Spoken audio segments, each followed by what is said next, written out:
congratulations, your 10th album, 25 years, and single out today. I know, amazing.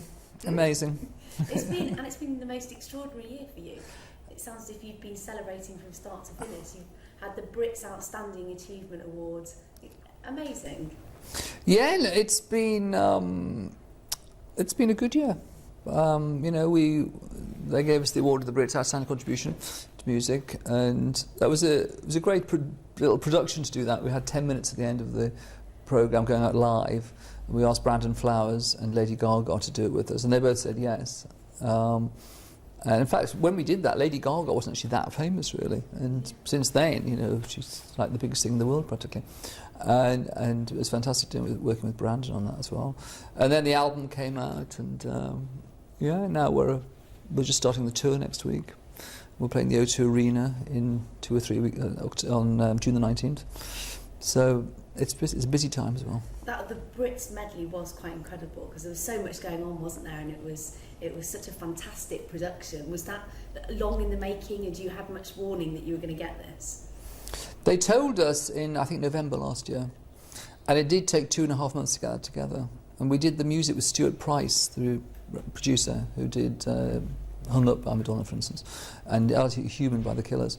And it's an amazing medley, that, because he's got one song over the rhythm track from a different song. And in fact, with our single that's out today, you can actually buy the Brits medley on iTunes finally. This amazing 9-minute medley. And was it an award that you were expecting to get? Because I would think that you weren't the only person in the running. Presumably there were other people, and it's a great honour to have something like that, isn't it?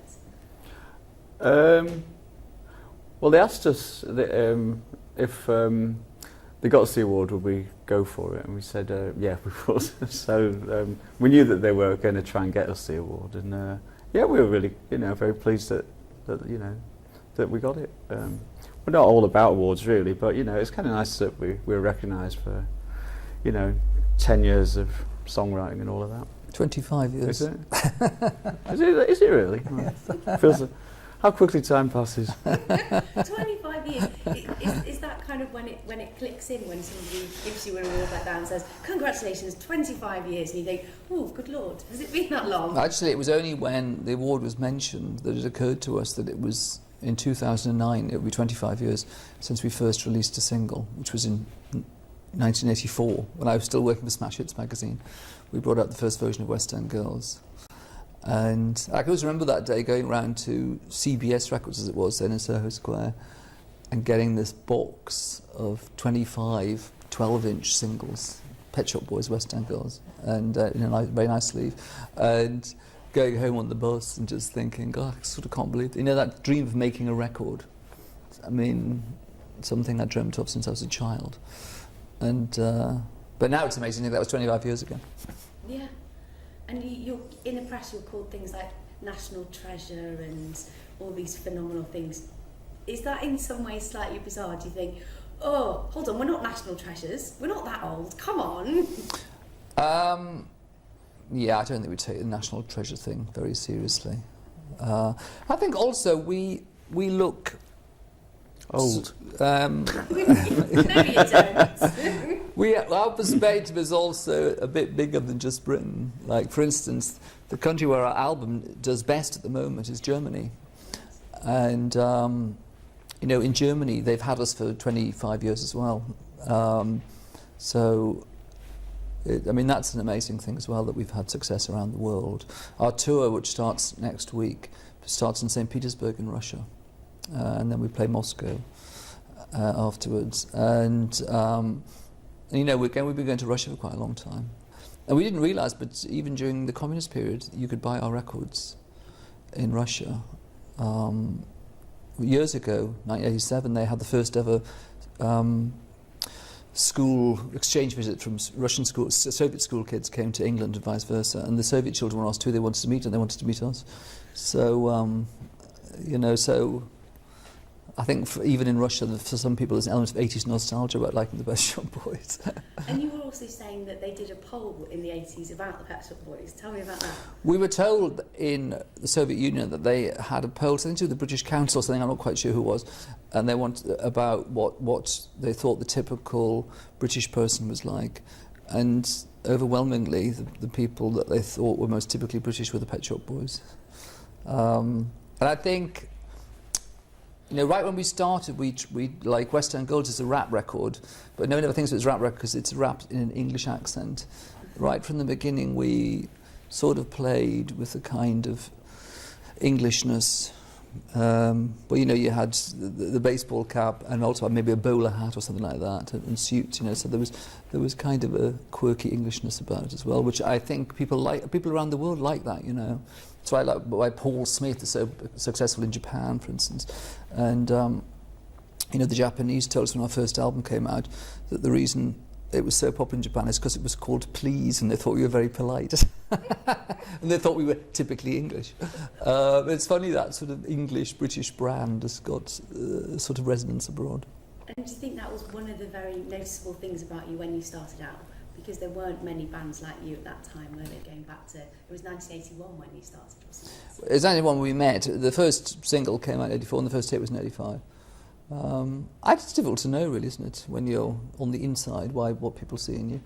But over the years, you sort of become aware that people would write, oh, they're very English. I think it's because we deliberately didn't do sort of showbiz effusiveness or rock star behaviour or anything. We were there's a sort no, well, not in public anyway. There's a sort of natural reserve, which again I think people think of as being British. Yeah. Or when British people were reserved. And when you started out, was it something that you did you think it was going to happen, or was it quite unexpected? Was it a very exciting time, as I would imagine it would be, or did you it happened very organically? I don't really like to think like that. It was just fun, really. I mean, I was a student at the time we made the first version of West End Girls, and it was just fun going to New York, making a record, and then going back to college. And That must have been brilliant. Oh no, it was amazing, yeah. But I never really thought of it as going anywhere. It was just it was a lot of fun, really, and. I think we always believed that what we're doing was good, and but that doesn't necessarily mean you're going to have any success, So it was all good, and it's just passed really quickly, and it's been pretty good, really. Can't really think about anything else now, really. It's been pretty good, really. Yeah, in a nutshell. See, Chris has never had a job before. What would you both have done if you hadn't done this? I suppose you were a journalist, you started off as... Well, actually, my main job really was, when I first met Chris, I worked in book publishing. And I went to work for Smash Hits magazine in 1982 because they wanted me to do a book for them. And then I just ended up working on the magazine. And I did that for nearly 3 years. When I left Smash Hits in 1985, to be honest, I thought I would be back there probably in a year. I mean, it seems such a huge mountain to climb to have a successful pop record. And I don't know, maybe then they launched Q, maybe I'd have worked for Q magazine or something. I don't know. It's very difficult to imagine that, that parallel reality now. And thank goodness you don't have to. So. Yeah. And going back to the Brits, the other fantastic thing about the award was, as you said, Brandon Flowers. He made such an incredible tribute to you, didn't he? And saying that it was his first ever records. Really special moment. Did it move you? Brandon's speech was gorgeous at the Brits. Actually, we couldn't hear it, or I couldn't hear it backstage. In my little monitor headphones, Lady Gaga was warming up. That's how I was getting in my headphones. And so, but the next night I watched the whole Brits program, and I must say tears came into my eyes when I watched Brandon's speech, because it was very heartfelt and very beautifully delivered and phrased and everything. I mean, it was a really remarkable speech, I thought, and to be the subject of it, it was very touching and an honour, really. And also, it was great that he came and sang with us, because him and Lady Gaga are such very different kind of performers. I mean, Lady Gaga is so sort of pop, and the Killers are probably the most successful rock band in the world at the moment. But they were both lovely to work with. He's got a really very special quality, I think, Brandon Flowers. Yeah, and great to know that you are an inspiration to people who are so successful now and who are so of the moment and so kind of hip and trendy at the moment, aren't they? Yeah, it was funny when people have grown up with you. It's like we grew up with David Bowie or the Beatles. Not that I'm comparing us with them, but it's funny when people know your records intimately and say, oh, and you're sort of quite surprised that. And again, it's a global thing. Brandon grew up in Utah, and then I think moved to Las Vegas when he was a bit older. And he told the story about his mother saying he can have one CD, and he chose ours. It's funny, isn't it, to think that how music travels and affects people. And you talked about David Bowie. You've played with him, haven't you? You've collaborated with him. We did a single with him, Hello Space Boy. And again, for you to work with one of your heroes, which I'm sure you've done many times over the years, but that must be a very special moment. It's with someone like David Bowie, it's when they come in the studio, it's sort of slightly nerve-wracking for a moment. But then, once you get going, it's great, With David Bowie, we added an extra verse to this song, Hello Space Boy, and so he came in and he re-sang some of the track for us. And it was funny because he said, "What voice do you want?" And I said, "Cockney," because he has a few ways of singing. And he went, "Hello Space Boy." It was a really great moment. 10th album. What's the inspiration for this one? Do you continually you must be inspired by so many different things, but I suppose when you get to number 10... Well, we just went in the studio and just to write some songs. We didn't really think about it too much, and lots of sort of really upbeat pop songs came out. Best not to question where from, but... And then we went to Xenomania because we loved a lot of their records they made with Girls Aloud particularly. And then we ended up co-writing 3 songs with them, which was great as well. So it's all very fresh sounding. If it's our first album, I'd be very happy with it. I think it does. This album has an amazingly fresh quality about it. It was interesting the way we did it because I was learning to drive last year. I'd never been able to drive, and I had this house in the north of England, sort of in the middle of nowhere. That's quite something. Yeah, anyway, I decided I was going to learn to drive. So I would be having a driving lesson, and Chris would be in the studio. And I had like a 2.5-hour driving lesson. I'd come back, and then actually after lunch I'd go for a drive with Chris to practice reversing around corners, and then Chris would play some music he'd written, and so it was quite a busy time, wasn't it? And it was one that sometimes you can work very, very hard at getting something, and sometimes it just seems to sort of come, and this was one of those more effortless periods. And in past albums, there seemed to be a certain amount of social commentary. Is that the same with this album, or have you done less of that? It's less so this album. It's not like there's not like one theme running through. Although you can notice afterwards, actually, like the first single, Love Etc. Don't have to be beautiful, but it helps. It's sort of commenting on celebrity culture and shopping and all. This sort of world of celebrity and shopping that we live in. And I noticed there's actually 2 or 3 others sort of commenting on that. So I think Pet Shop Boys songs are always part of the time that we live in. In terms of writing lyrics, I always write about what's happening around me, or in my own life and friends' lives, in the world at large, in politics. But there's not like aggressively political songs in this album. So will you be penning some things at the moment, and will we see MP's expenses in your next album? Well, it's possible. Do you get quite involved in what's going what on? I tend to get from current affairs, sometimes it's just a phrase. On our previous album, we had a song called I'm With Stupid, which is, those hats you can buy at the seaside or something. And I was just thinking about George Bush and Tony Blair at that point. It reminded me of that whole "I'm with stupid" thing. So I don't know. Sometimes you might hear a phrase about MPs' expenses on the television or the radio or the newspaper, and I might write it down. But then it might end up being about something else completely different. I mean, an issue that's concerned us personally a lot has been sort of ID cards and the growth of the surveillance states, which is so quietly but enormously happening around us. And on the last single of Etc., the B-side was called "We're All Criminals Now," and sort of about the Stockwell shooting, of that unfortunate Brazilian guy who they murdered. And we are, I think, all criminals now. The way we're watched and monitored, all the time. And anyway, it's a very pretty song, this "We're All Criminals Now," but every now and then this political message is going to come out.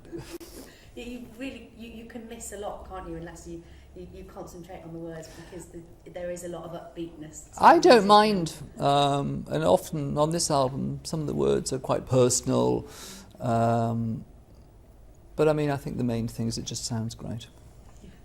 And you're going on tour, starting with Russia. Are you in rehearsals anytime soon? We've got a week to go. We're starting our production rehearsals today, this afternoon, so we've got a lot to do.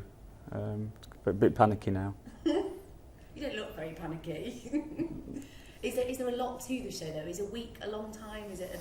Well, we've been doing music rehearsals for a few weeks now, and we've got some dancers that we've been doing choreography rehearsals. So what happens this week? It's a bit like a Broadway show, you bring it all together. There's a lot of film being made, and sets being built. So it's quite exciting, really. It's quite an exciting show. This is called Pandemonium, after one of the tracks on the album.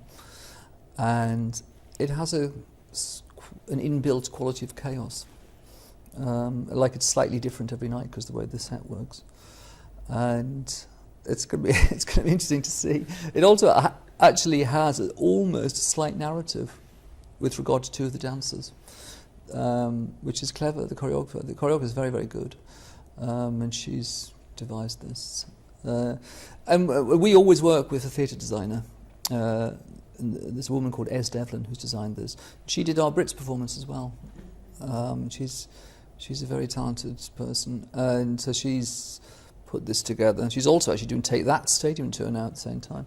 So she's got a very busy time ahead of her. But no, it's a very exciting week that's getting it together. And you're working with somebody who has worked with Madonna as well, is that right? Are you saying producer of... Oh, Stuart, yes, absolutely. And then on the music, we've worked with Stuart Price. More than we do. Yes. You were saying before about him commenting on a week wasn't very long because he's... Well, actually, sorry, our manager, Angela, used to be one of Madonna's managers. And she was saying a week wasn't very long for production rehearsals. But, I mean, our show is not quite the scale of Madonna's. No. And is the performing still the thing that you love the most? Because a lot of bands say they can't wait to get on tour, but then I would think sometimes you get a bit jaded with always being on tour, and maybe it's nicer to be in the studio. Well, different, aren't they? The funny thing about us is we didn't tour for 5 years. Our first tour was in 1989. It was only for like 3 weeks. It was only really in 1999 that we got into touring properly.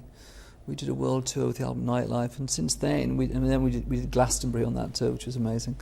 And that was really when really we've only been a touring band properly for the last 10 years. And when we first started, I don't think we came together as songwriters, not as a live band. So it was only in the last 10 years, and we've really started to enjoy it. I would never have thought 20 years ago Pet Shop Boys would be the kind of band headlining rock festivals. I mean, even now, it seems pretty amazing to me. Oh, festivals are the time where you can have the most fun. Glastonbury must have been incredible. I think we discovered at Glastonbury and at Roskilde that if you've got a lot of songs that people know, that people are probably going to quite enjoy them. No doubt. Well, thank you so much, and enjoy the tour. Thank you. Good luck with the album single. Thanks a so lot. Much. Thank you. That was great. Bye. Brilliant.